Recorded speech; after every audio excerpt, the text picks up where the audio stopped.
The Hauser case is another application of the Elliott principle to first-degree murder. So again, remember, with all these efforts to determine mens rea, what we're trying to do is use external facts to construct the thoughts inside of a person's head. The legal standard speaks not of what the person, the legal standard for mens rea speaks not of what the person did, but what the person thought. But yet, the way we go about figuring out what the person thought has to be determined entirely by what the person let us see of the inside of his or her mind. So in this case, we have two pieces of information. We have the letter from the defendant to his wife, and we have the defendant's action.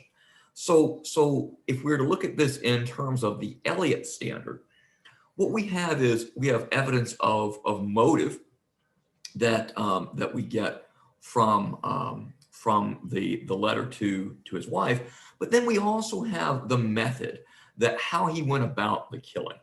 So in this case, the police raid Hauser's place of residence to arrest him because he's failed to show up for trial on a rape charge.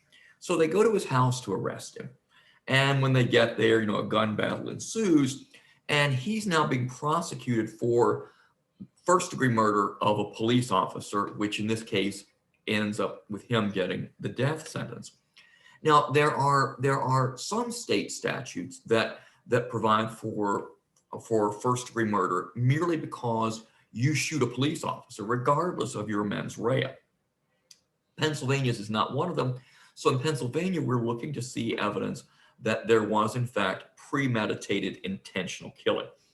Now, this case doesn't discuss this, but implicit in this case is something that you'll see in a number of cases, which is that first-degree murder, the premeditation, the intent, the deliberation, something that sounds like it's protracted, something that sounds like that it's thought about, is something that most courts will say can be formed in either an instant or at least in a very short period of time.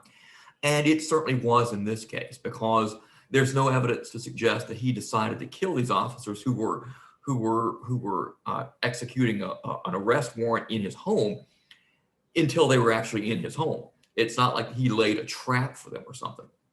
So what do we look at? This is one of those really hard cases where unlike the strangulation in the other case we looked at, that you had a protracted, thought out desire to actually kill the defendant's wife. Here, there's a willingness to kill officers that we see in the letter the defendant wrote to his wife and saying, the officers will have to kill me to take me in, suggesting he's willing to go to war to stay on the loose. Which, it suggests a willingness to kill. But that in and of itself doesn't say, I desire to kill a police officer, in a way that we kind of can see in the previous case we looked at, the defendant's thought out process of doing away with his wife.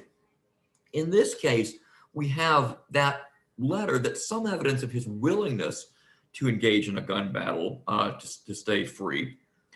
But then we also have the fact that the officer was shot point blank range while wearing identifying marks that show he is a police officer.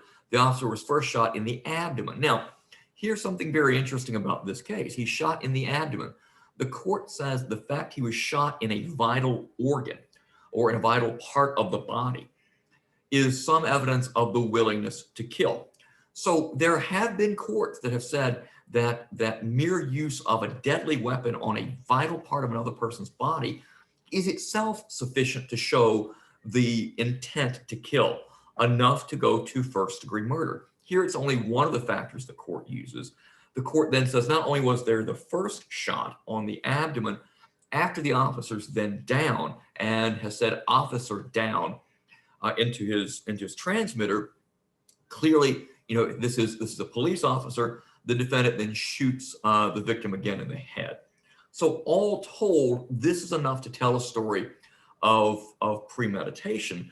But what you'll notice is that even though in this case you have the method of the killing, the one shot to the abdomen, deadly weapon into a vital portion of the body, and then a second shot into the forehead of the police officer.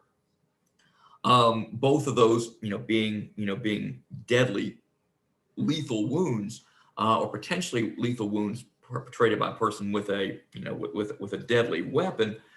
That there was a little bit more. There was not only the method, there was also the evidence of, there's some evidence of motive as well.